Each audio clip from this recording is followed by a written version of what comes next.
50 years ago, a group of self-described revolutionaries did something that shocked the world. In just 2 years, they declared war on America, assassinated a beloved school superintendent, robbed several banks, bombed several police cars, murdered an innocent bystander, kidnapped heiress Patricia Hearst, and convinced her to join their cause before most of the group burned to death in a fiery shootout in Los Angeles, right on live television.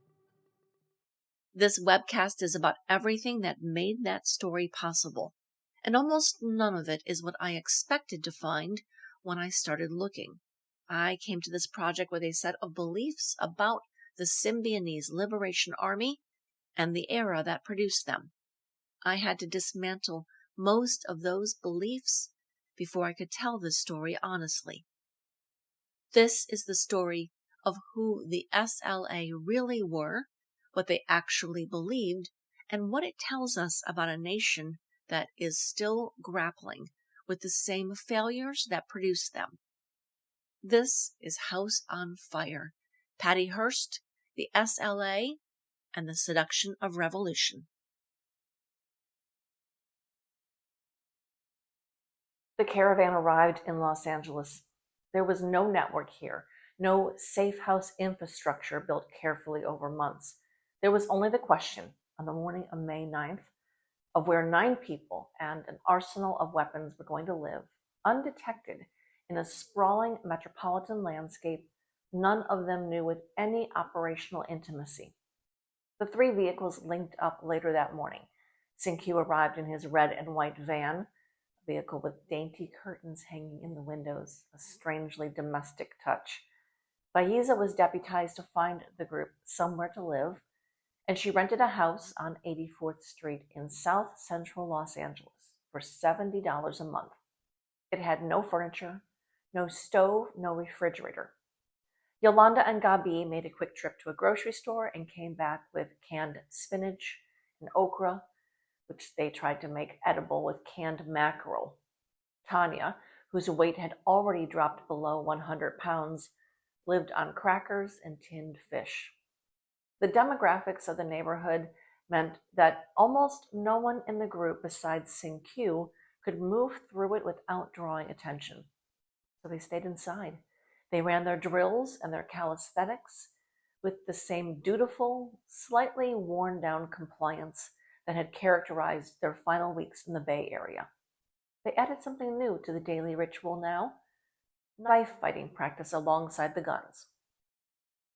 Syngkyu was drinking more than he had been, and the profit talk that had surfaced once in Hunter's Point was a continuing thread. He was a man who had moved his entire organization to a city where none of them had standing, none of them had allies, none of them had the years of accumulated knowledge of streets and exits and safe corners that had kept them alive in the Bay Area. Nobody asked Sin, why here? Nobody understood what came next. They slept on the floor, on cushions and piles of blankets.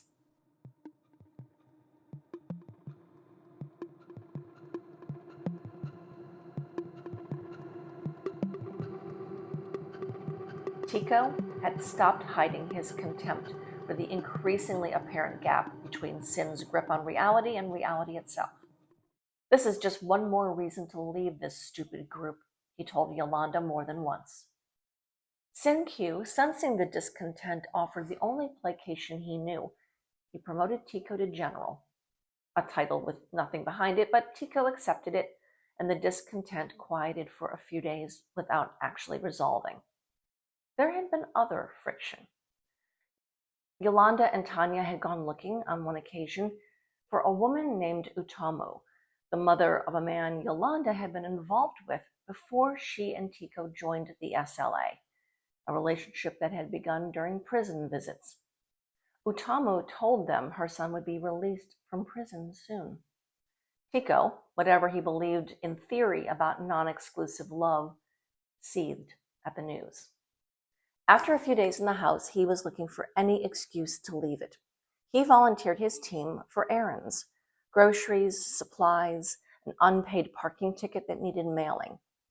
Q had decided the group needed winter gear for upcoming actions: long underwear, heavy socks, thick pants. Tico prepared to take Yolanda and Tanya to find it. Zoya objected. Tanya was too weak, she argued, and too recognizable. Better to send Jelena in her place. Safer for everyone. Tanya pushed back. She was a member of Tico's unit, she said. They were supposed to stay together on actions. It wasn't fair to leave her behind. Tico and Yolanda backed her. She's our comrade. We trust her. We'll be safer with her there in case something happens. Q sided with Tanya. She would go. On the afternoon of May 16, 1974, Tanya put on a curly dark wig and climbed into Sin's red and white Volkswagen bus with Tico and Yolanda. They bought groceries. 4 bags, $33. They stopped at a clothing store and bought 6 pairs of jeans. They picked up notebooks, batteries, gum, aspirin, a newspaper, cigarettes. At each stop, Tico and Yolanda went inside while Tanya waited in the van with the curtains drawn. Tico spotted a sporting goods store on Crenshaw Boulevard, Mel's. Yolanda pulled the van into a lot across the street. Tico checked the curtains were drawn. He told Tanya to stay put. It was 4:10 in the afternoon. Inside, Tico and Yolanda picked out sweatpants, socks, a watch cap. Then Tico noticed a shotgun shell bandolier on display. He had a fondness for what he called armed propaganda, the visual statement of a belt of shells across the chest, but didn't want to draw attention by purchasing anything weapon adjacent at the register. Instead, he slipped it into his pocket. A clerk named Tony Shepard was working the counter. He was 20, a college sophomore studying police science, using the job as practical preparation for the career he intended to build. He caught the movement in the convex mirror above the register. He said nothing yet. He knew from his coursework that shoplifting wasn't legally complete until the person left the store. He armed himself quietly from a pistol he kept behind a different counter and waited near where Yolanda was paying. Tico stepped through the door. Shepard called out. Tico turned. Shepard asked him to come back inside. Are you going to pay for what's in your pocket? Tico ran. Shepard and his manager tackled him on the sidewalk. Yolanda tried to pull them off her husband. A third employee joined the pile. A school teacher walking past joined in, adding to the chaos. The tangle of bodies rolled into the gutter. Somewhere at the bottom of it, Tico reached into his pocket, and a voice in the scrum shouted that he had a gun. Tanya heard the commotion and pulled back the curtain. Tico and Yolanda were being assaulted by strangers on a public sidewalk. She pulled the blanket off the cache of weapons in the van and grabbed the nearest and most powerful one available, Tico's submachine gun, a weapon she had never fired or trained with. It was the same weapon she had been photographed holding in front of the Cobra flag. She pointed it out the window and fired across a 4-lane street into a crowded sidewalk and a storefront. 30 rounds. The first round passed within inches of Tico's head. Later shots struck the median and shattered the plate glass window of the store. Nobody was hit, though one round struck the clerk directly in the chest and was stopped by a ballpoint pen in his shirt pocket. When the submachine gun emptied, she picked up her own carbine and fired 3 more rounds across the street. Everyone but Tony Shepard ran. Tico, from the ground, told him to get out of there before he got killed. Shepard released his hold and crawled to cover behind a concrete pole.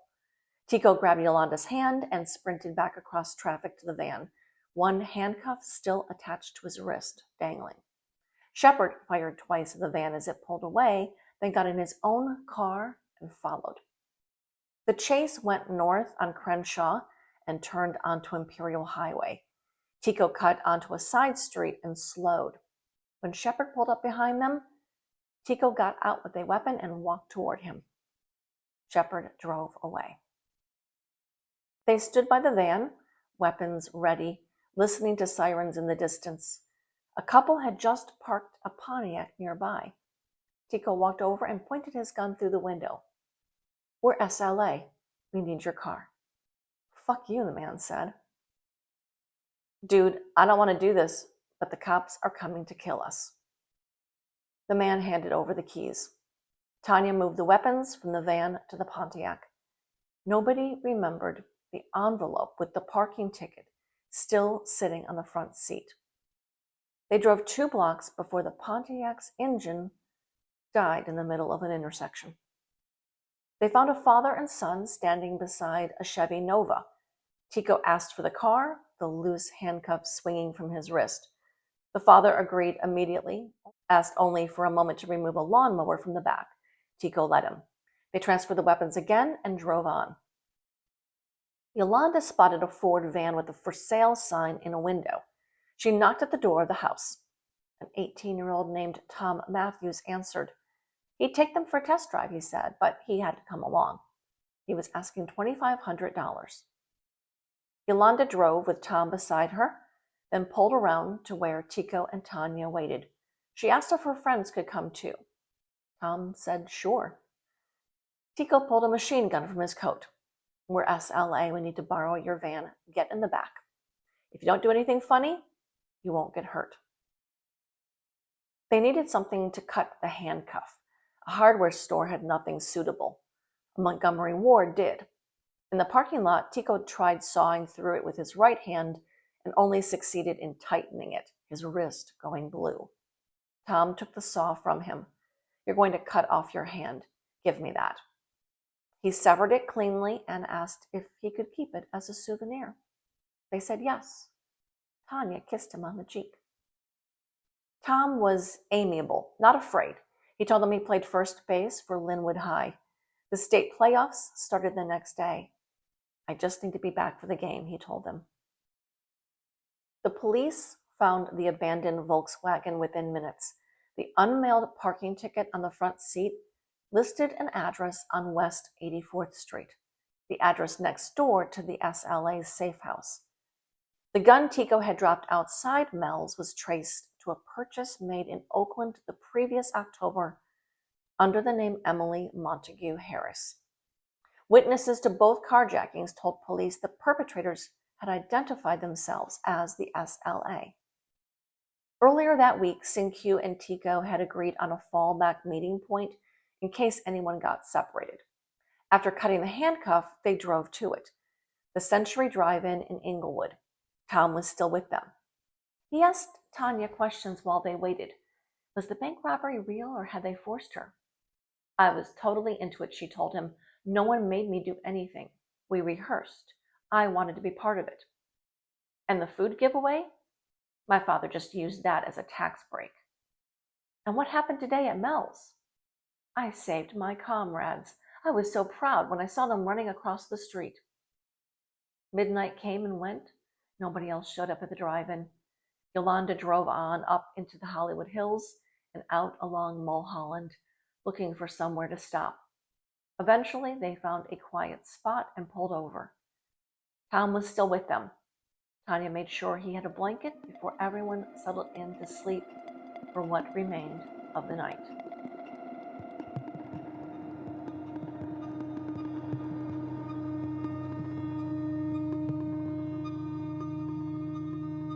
News of the shootout at Mel's reached the house on 84th Street over the radio that night.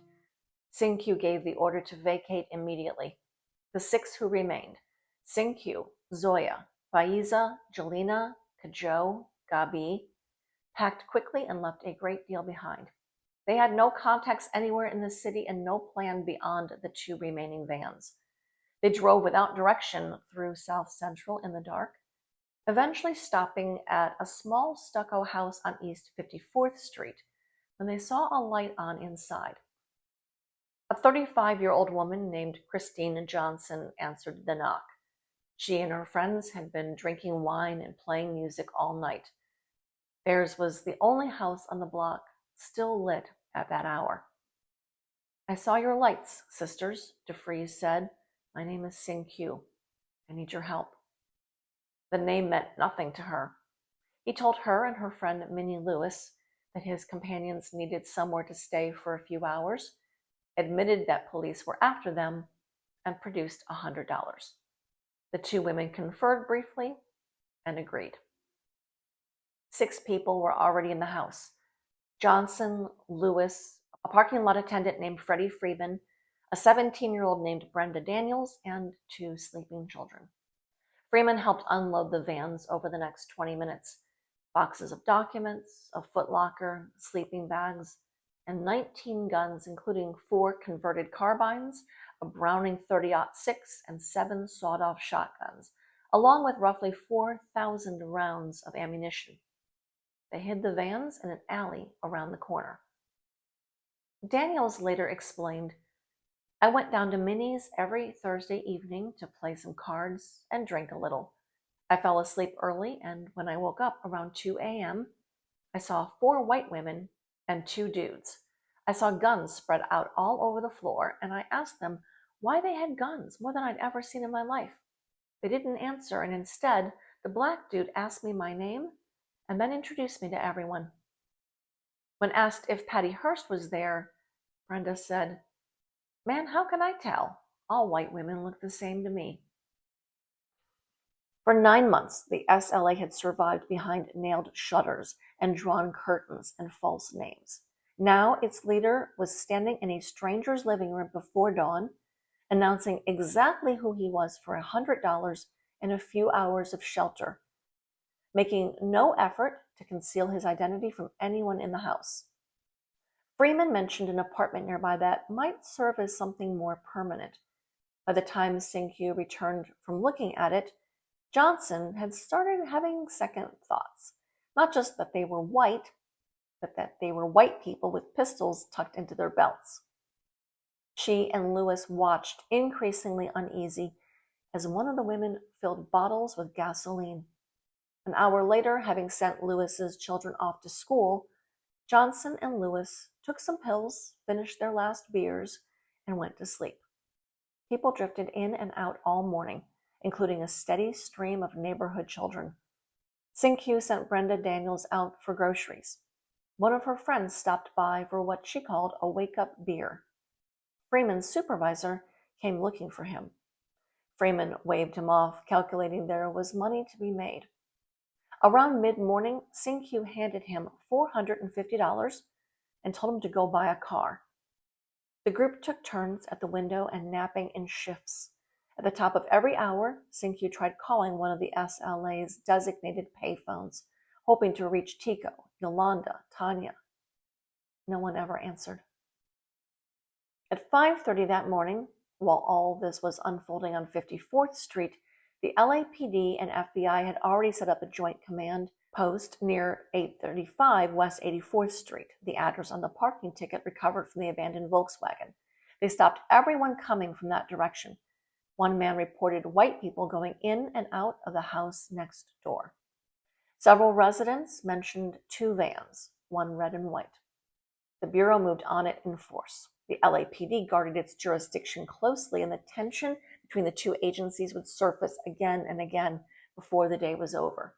The department's SWAT unit, created in 1967, 37 officers and 5-man squads equipped with semi-automatic rifles, shotguns, tear gas launchers, and a long-range rifle, represented a different category of force from anything the SLA had faced before. Just after 8 o'clock, LAPD SWAT took the front of the 84th Street house, and FBI agents covered the rear. At 8:55, an officer announced through a bullhorn that anyone inside should come out with hands raised. 8 minutes of silence followed.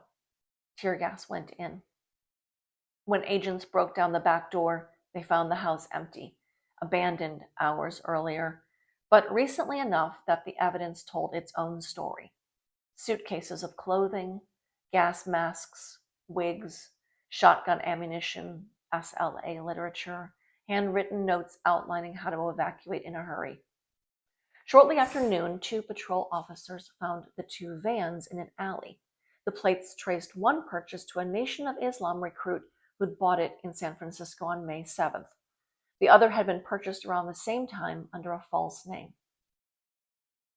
By midday on 54th Street, the temperature was climbing into the 80s. Children home from school found Fahiza assembling Molotov cocktails in the kitchen. Minnie Lewis, intoxicated with beer and pills, passed out on the living room floor. An older man named Clarence Ross wandered in and settled into the front room with a pint of whiskey. Christine Johnson got into a physical fight with Brenda Daniels, impressively enough that someone in the house asked Brenda if she wanted to join the SLA. Christine then laid down for a nap.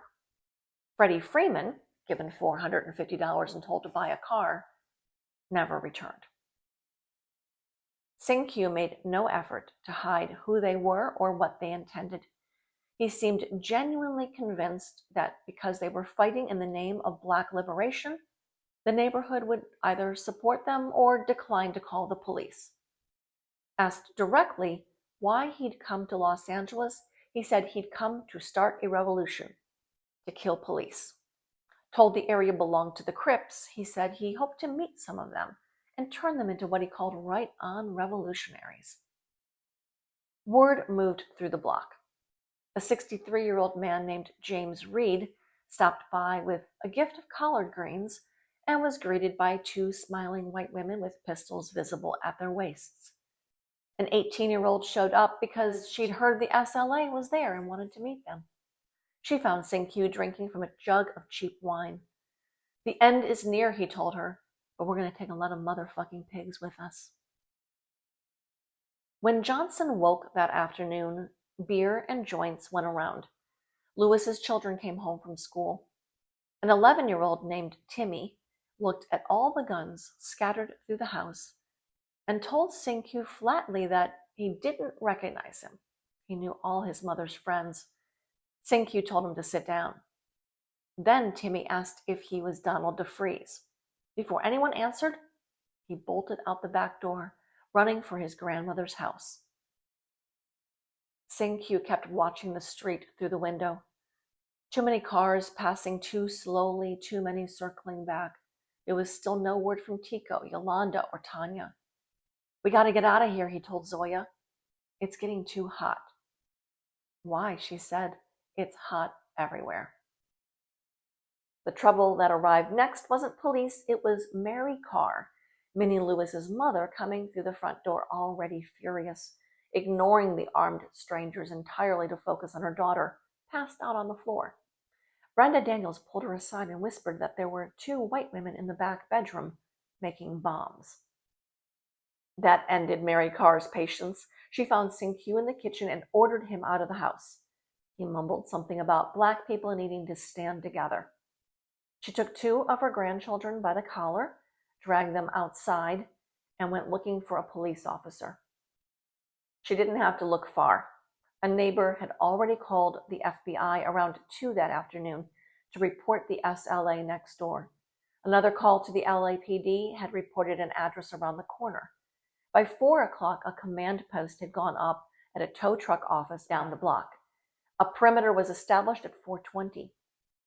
By a little after 5, more than 200 officers and 7 FBI agents, including 2 SWAT teams, had the area surrounded.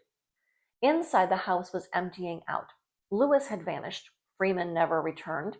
Johnson, who suffered from epilepsy, collapsed in the kitchen, and Sing-Kyu carried her to a couch. Brenda Daniels was picked up by police the next time she went out for groceries. By 5:30, the only people left beside the SLA were Christine Johnson, Clarence Ross with his whiskey, and Minnie Lewis's 8-year-old son, Tony, sitting in front of the television. A few blocks away, a KNXT news crew was moving into position. A local fixture named Jeff Weebrick, who monitored police radio as a hobby, had picked up the chatter about Compton Avenue and 53rd Street.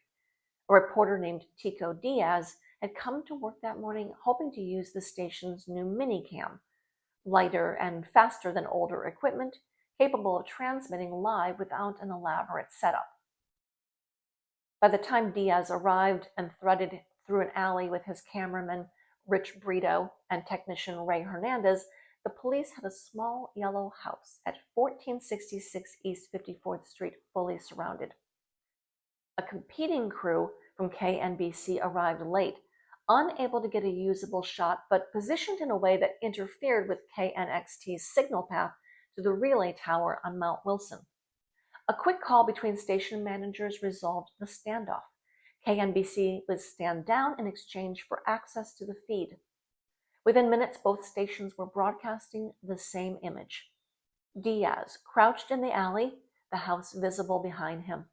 Other stations across California asked for the feed, then the rest of the country. One reporter tried to interview a neighbor named Matt Morrison and was told to get lost. Detectives moved house to house, warning residents to leave or stay inside. Most ignored them and watched from their porches.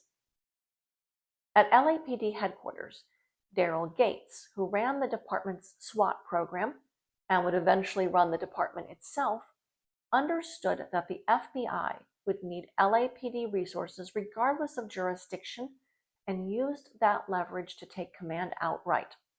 He assembled 2 SWAT units, 17 officers backed by more than 200 additional personnel, and staged them near 53rd Street. Sergeant L. Preciado, an 8-year veteran, could hear St-Q's voice clearly through the walls of the house. "We are not going to surrender. We are going to fight to the death." Furniture was being dragged across floors inside, blocking sight lines. The team at the rear watched a refrigerator get pushed in front of the kitchen window. At 5:44 p.m., Preciado gave the signal. Sergeant Jerry Brackley raised a bullhorn. "Occupants of 1466 East 54th Street, this is the Los Angeles Police Department speaking. Come out with your hands up. Comply immediately and you will not be harmed." A moment later, the front door opened. 8-year-old Tony stepped onto the porch and froze on the sidewalk, surrounded by men with guns in every direction he looked. An officer called him over. He didn't move. A policeman ran up, scooped him into his arms, and carried him to safety while the boy screamed for his mother.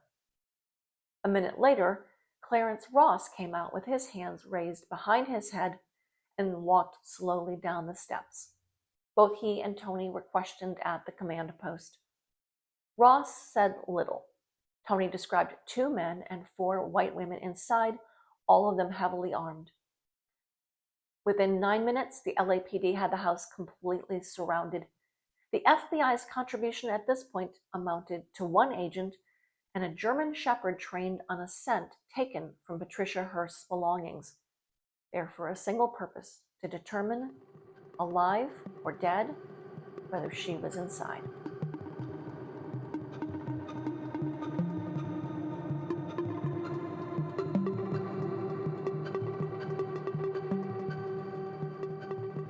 The LAPD was weighing whether to wait the SLA out. It was getting dark, and the group inside was clearly well armed. Crowds were gathering, and the relationship between this department and the surrounding Black community left little margin for a prolonged standoff. The Watts riots were less than a decade past and barely 5 miles away. But this was not a department built for patience. At 5:53, a SWAT officer fired 2 tear gas canisters through a side window. The house answered with automatic weapon fire. What followed was, at the time, the largest gun battle ever to take place on American soil, happening live, in real time, on television screens across the country. Sergeant Preciado heard machine gun fire pouring from the house toward officers positioned across the street. Police returned fire into the front windows. An identical exchange was underway at the rear. Preciado worked his way to the corner of a stone wall and emptied his 100 rounds before calling for more.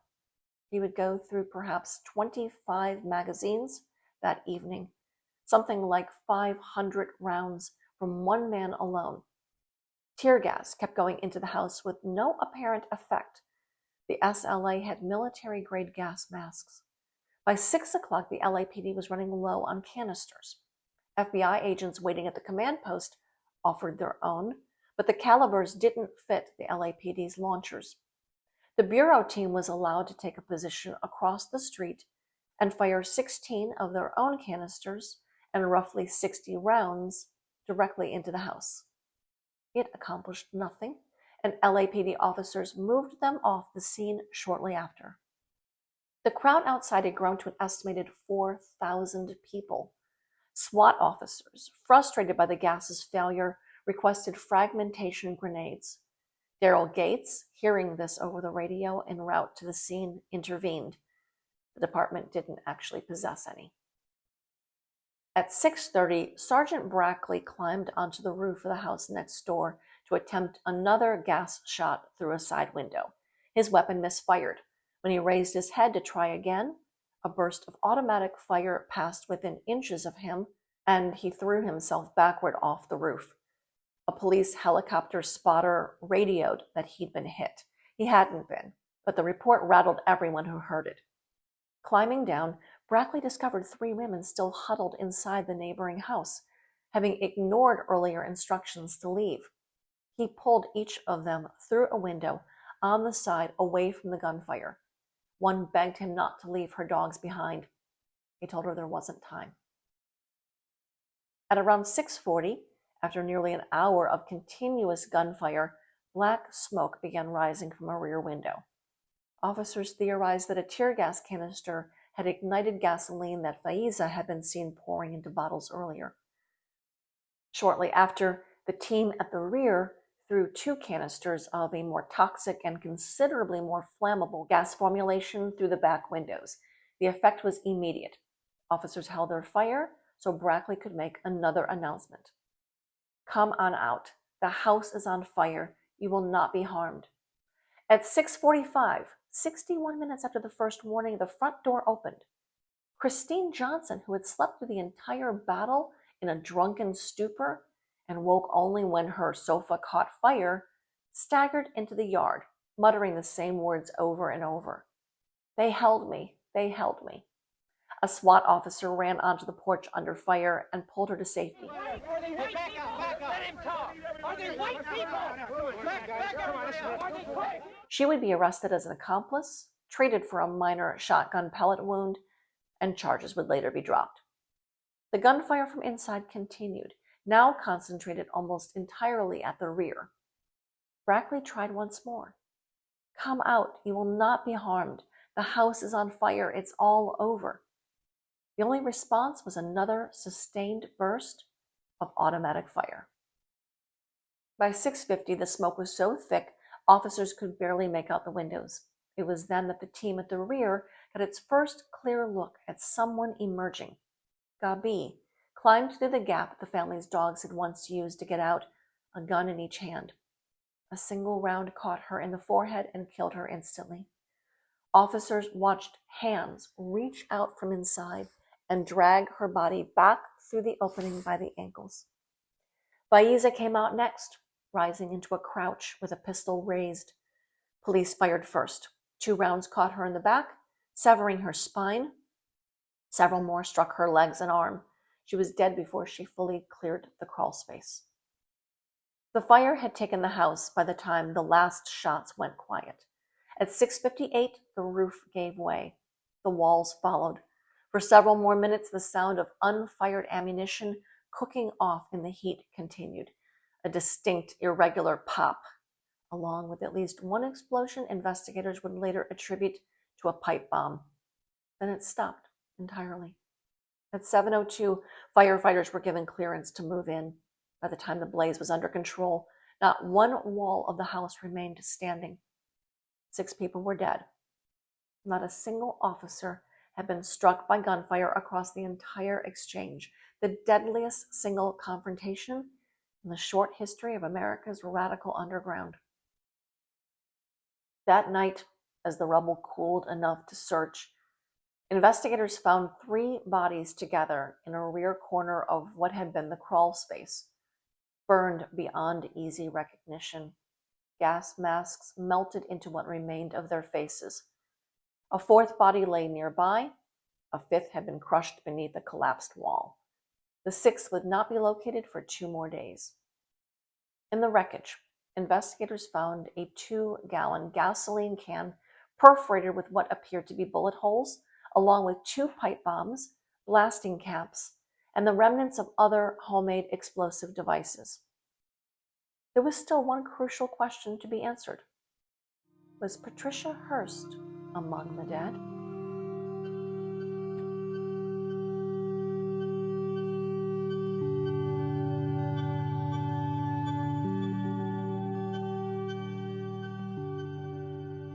Law enforcement's position was one of cautious triumph, complicated immediately by the absence of any confirmation about Patricia Hearst. The LAPD had brought overwhelming force to bear and had not lost a single officer, a fact repeated often in the days that followed, with a satisfaction that did not entirely conceal the unresolved question underneath it. Was the most wanted fugitive in America among the bodies in that house? Nobody at the scene could say. The FBI's cadaver dog, trained on Patricia's scent, had been brought in for exactly this purpose, and even that produced nothing conclusive in the chaos of the aftermath. The political reaction arrived almost as quickly as the smoke cleared. Governor Reagan offered no apology. The SLA had been the most violent domestic terrorist organization California had faced, and the operation that ended 6 of its members' lives was, in his framing, a vindication of exactly the forceful response he'd been calling for since November. Attorney General Younger, who had declared that the moment of truth had passed for Patricia Hearst back in April, treated the shootout as further confirmation. Whatever sympathy had once been extended to her as a victim was evaporating alongside the smoke over South Central. The media coverage shifted within hours from breaking news to retrospective. Newspapers across the country preparing morning editions built around photographs of the burning house, footage that had already been replayed dozens of times by midnight, commentary from psychiatrists and sociologists and former FBI agents trying to explain what the country had just watched. The unprecedented nature of the broadcast itself became its own story. This was 6 years before CNN and 24-hour news. People had watched human beings die in real time on television for the first time in American history, and the country was still absorbing what that meant, even as it tried to absorb who, specifically, had died. In Hillsborough, Randy and Catherine Hearst watched the broadcast with dread. Their daughter's name had been attached to this organization for 3 months. Their daughter's face had been on magazine covers holding a rifle, and now their daughter's name was the only question nobody could answer as the house burned. Was she inside? Was she one of the 6? Was the worst possible version of this story the one that was actually happening? There was no way to get confirmation quickly. The fire was still being extinguished. The bodies were unidentifiable by sight. Randy Hearst had spent $2 million and 3 months trying to bring his daughter home.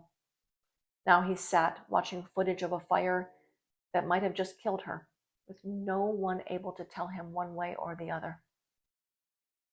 When word reached him that Stephen Weed was racing toward the scene, Randy's reaction was not gratitude. "I should go down there and punch that asshole," he reportedly said. Whatever grace had existed in the Hearst family's relationship with Weed during the early days of the kidnapping had long since curdled into contempt. And even in the anguish of not knowing whether his daughter was alive, Randy's anger at Weed surfaced first. Stephen Weed's own day had been strange before any of this started. He had spent May 16th in Los Angeles consulting psychiatrists, trying to understand what Patricia had become. That evening, he'd had dinner with one of them and the man's girlfriend, who afterward drove him to a hotel along the coast near Santa Monica. Alone at the bar after dinner, Weed had gotten drunk, while the television behind the bar began reporting on the chaos at Mel's Sporting Goods. He spent most of the next morning on the beach, deliberately avoiding the news. He made it to the airport in time for a short flight to San Diego to visit friends. He landed in San Diego, rented a motel, and turned on a television around 5:30 that evening. What he saw sent him straight back to a car. One of his hosts insisted on driving and handed him 2 Valium for the trip north.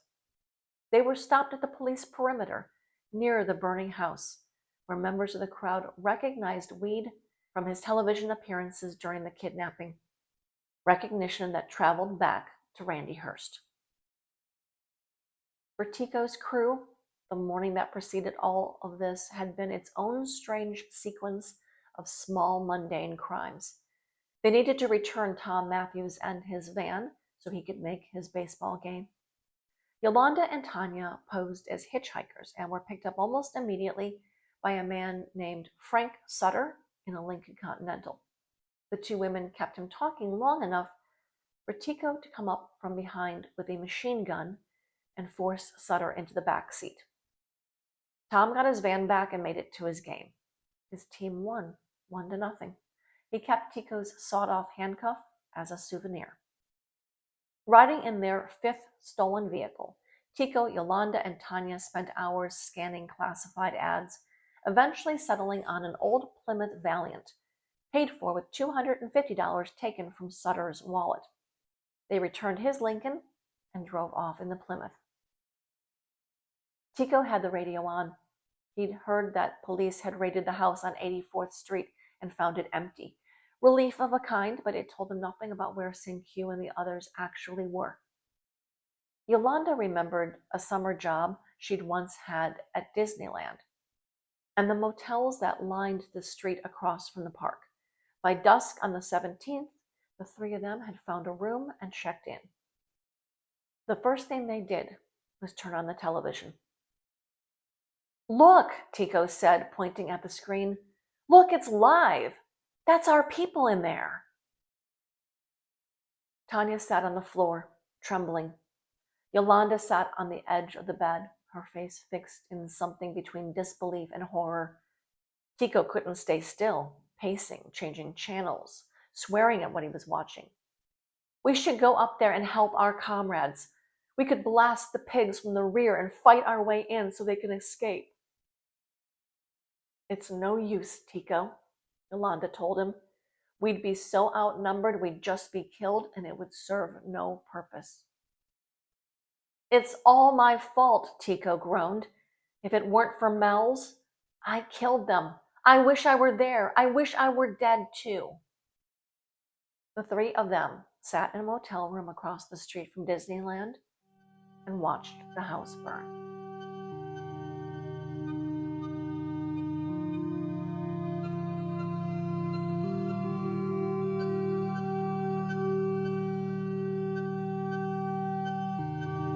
According to the LAPD's subsequent investigation, the SWAT team fired more than 5,300 rounds in just over an hour, along with 83 tear gas canisters. The volume fired from inside the house was estimated at somewhere between 2,000 and 3,000 rounds. The fire department was never able to pinpoint a single definitive cause for the blaze, though the tear gas appeared to have played a significant role, and a punctured 2-gallon gasoline can found in the wreckage offered a second plausible source. 2 pipe bombs with blasting caps were recovered intact, undetonated. 23 homes in the surrounding block sustained damage. The houses on either side of 1466 burned to the ground alongside it. 3 dogs next door died in the fire. For all the ammunition exchanged in both directions, not a single officer was struck by gunfire, and only a handful sustained minor injuries of any kind. Thomas Noguchi, the Los Angeles County medical examiner, scheduled a news conference for the following afternoon to identify the dead. But his team eventually pieced together, painted a devastating picture of the house's final minutes. At some point during the firefight, the remaining occupants had used an axe to break through the floorboards and drop into an 18-inch crawl space beneath the structure, protected from direct fire by a thick concrete foundation wall. From there, they fired back through narrow ventilation slots that gave them only 6 to 8 inches of range. Enough to make noise, Noguchi would later say, but not enough to hit anything. Donald DeFreeze had already sustained 2 non-fatal wounds to the waist by this point, flesh wounds that would not have killed them on their own. Investigators found his body face down across a weapon, with gunpowder residue embedded deep in the tissue of his right temple. Noguchi's initial conclusion was that DeFreeze had died by his own hand as the fire closed in. He later revised this. Laboratory testing found metal fragments in the wound that did not match the ammunition in DeFreeze's own revolver, suggesting instead that the wound was most likely produced by ammunition cooking off in the heat of the fire rather than fired deliberately. Nancy Ling Perry, Faiza, sustained wounds to her spinal cord and lungs and died within minutes of being shot. Camilla Hall, Gabi, was struck once directly in the forehead and died instantly. Angela Atwood, Patricia Soltysik, and William Wolfe had not died from gunfire at all. Noguchi's examination found that all 3 had succumbed to smoke and toxic gas inhalation, likely already unconscious before the floor above them gave way. Soltysik had also sustained non-fatal gunshot wounds before the smoke took her. The gas masks all 3 had been wearing had melted directly onto their faces in the heat, the metal filter components found scattered inches from each body. What struck Noguchi most was that all 3 had remained beneath the floor as the fire consumed the house above them, rather than attempting to escape. They chose to stay under the floor as the fire burned, he said, and in all my years as a coroner, I've never seen this kind of behavior in the face of live flames. Donald DeFreeze's body was returned to Cleveland, where his family arranged a funeral that became its own small spectacle. On May 23rd, his casket was carried into a chapel on the city's Lower East Side to the sound of African drums borne by white-robed Sunni Muslims in headdresses, while roughly 500 people filled the chapel and another 1,500 waited outside. The funeral home received threats serious enough to require a police presence. One caller demanded the body be removed and taken to a dump, threatening to bomb the building otherwise. An argument broke out in the balcony before the service began, after a woman accused the SLA of having exploited the Black community. Members of the local group called Black Unity House, in khaki and black berets, stood guard around the chapel and flanked the casket during the ceremony. Nearly all of DeFreeze's siblings attended. So did his ex-wife Gloria, all 6 of his children, and his mother Mary. His brother Delano told reporters days earlier that DeFreeze's death represented a sacrifice for revolution. Inside the chapel, his tone was quieter. He said his brother had died for a nation that did not yet exist, but eventually would. He ended with a single word: Shalom.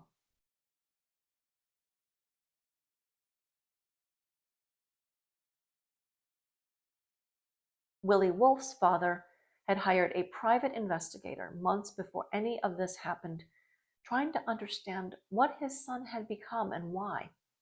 When the fire took his son's life, Dr. Wolfe directed his grief outward at a press conference. I will do everything in my power to put an end to this John Wayne approach to law enforcement. I want other parents to know that I don't believe police should kill everybody in 5 minutes so they can go home to supper.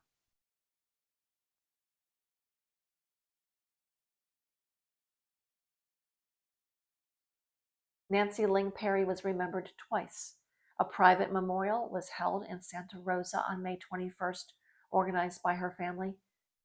A second service on June 1st drew about 75 people to a small East Oakland chapel, a mix of older Black attendees and younger white ones, while police cars passed periodically outside and at least one officer watched the entrance through binoculars from his vehicle.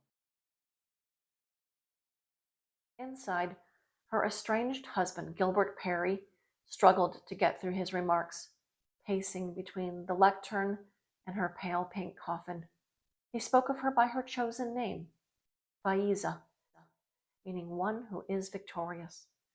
The organist played a piece of music Nancy had written herself, titled Wreath for an Unknown Gorilla. Gilbert told the room that her spirit had spoken to him while he watched the fire on television. He said she told him, "Yes, I was in the house. Wait until you see where I am going." Camilla Hall's remains were returned to Minnesota. A small graveside service was held at a cemetery just outside St. Peter on August 4th, deliberately delayed in hopes that public attention would have faded. It hadn't entirely. FBI agents were stationed at the cemetery in case the Harrises or Patricia made an appearance. Camilla's father dug a small grave himself and buried her ashes beside the 3 siblings she had lost in childhood. Among the items recovered from Hall's body were 2 letters. Only the contents of one are known. In it, she wrote to her parents about a life spent searching for change through one avenue after another, watching each attempt absorbed and neutralized by what she called reformism, until she concluded, in writing closer to plain reasoning than anything in the manifesto, that this had become the only path left that felt real to her.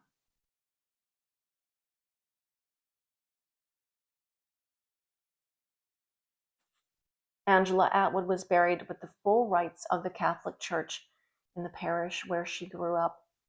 200 people came to the funeral, some of them women who had gone to the beauty parlor that morning so they would look presentable for the FBI agents they assumed would be watching. Father Joseph Citro, who had known her through the Catholic Youth Organization, delivered the eulogy. He remembered her as good and kind. He drew a parallel to Christ, noting that Christ, too, had been widely admired until he began speaking about feeding the poor and clothing the naked. Local Catholics compared Father Citro to the Berrigan brothers and said his next assignment would send him somewhere far away. Even the Presbyterian deacons in town objected to her being received back into the church at all. One Presbyterian woman said plainly that there were times the church ought to be exclusive, and that this was one of them.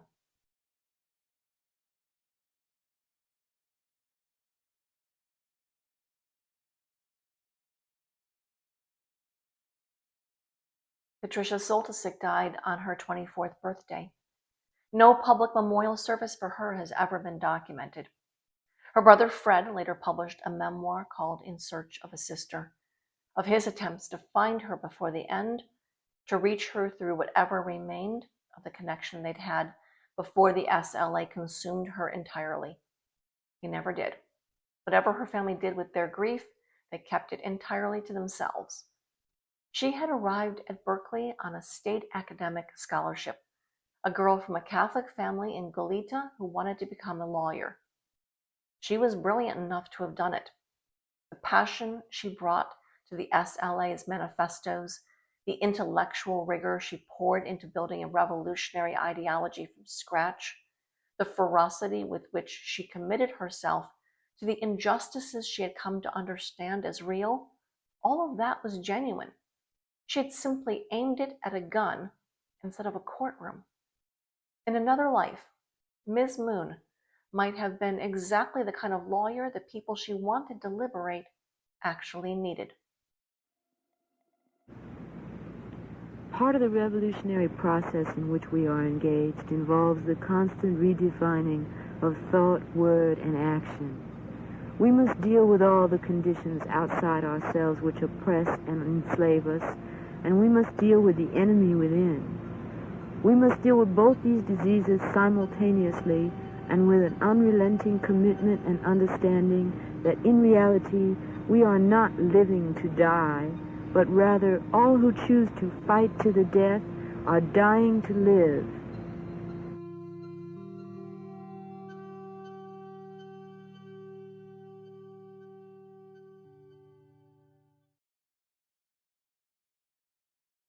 The DeFreeze and Wolf families filed a joint claim that August, seeking just over $15.5 million, naming the LAPD, the fire department, and the sheriff's department as defendants.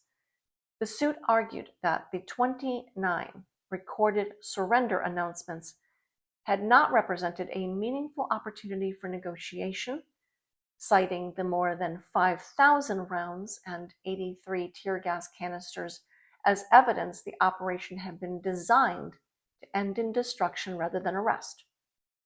The Los Angeles city attorney told reporters that the claims appeared to be without merit, a judgment he had the authority to make unilaterally before the city council ever saw the case.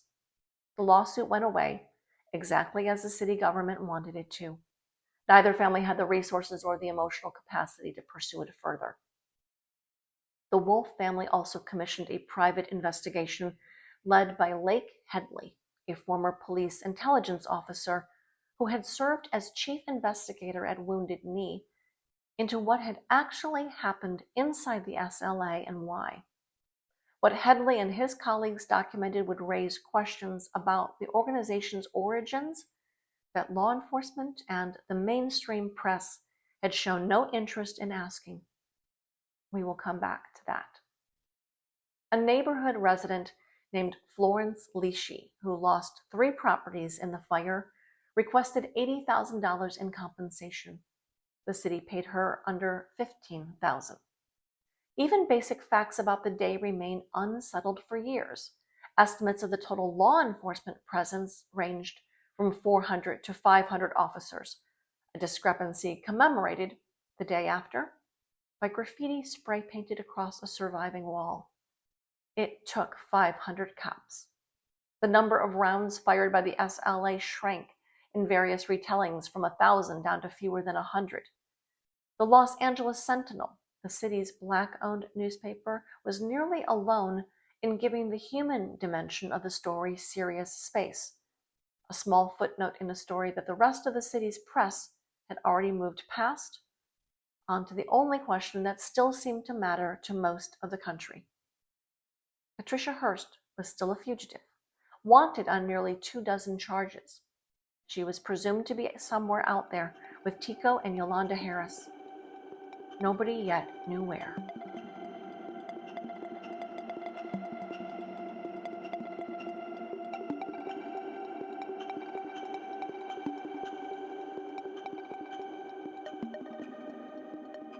Six members of the Symbionese Liberation Army were dead. 3 were still running. Tanya, Tico, and Yolanda spent that first weekend holed up in the motel room across from Disneyland, watching the news cycle exhaust itself. When their money ran low, they moved south to Costa Mesa, finding a rundown residential motel with a hot plate and a black and white television, $40 a week. They waited until Memorial Day to make their move north, calculating they could disappear into holiday traffic for the 9-hour drive to San Francisco. They were still in the same battered Plymouth Valiant bought with money taken from their last carjacking victim. Somehow, it held together for the whole drive. In San Francisco, the Valiant finally died on Broderick Street at the edge of a Haight-Ashbury that had decayed into something far rougher than its 60s reputation. Tico put down a deposit they could barely afford for repairs they couldn't avoid, and came back to find Yolanda and Tanya waiting on a park bench. Between the 3 of them, an heiress to one of the great American fortunes, and the 2 people she had chosen over her own family, they had $5. Tico remembered an old friend from Bloomington now settled on Oak Street. The friend opened the door, went pale, and told them the FBI had been there asking about him only the day before. Terrified but unable to refuse, he and his partner let them spend one night in what had once been a coal storage room in the basement, blankets on bare concrete. In the morning, he sent them off with $50. They spent the next night in a cheap motel downtown.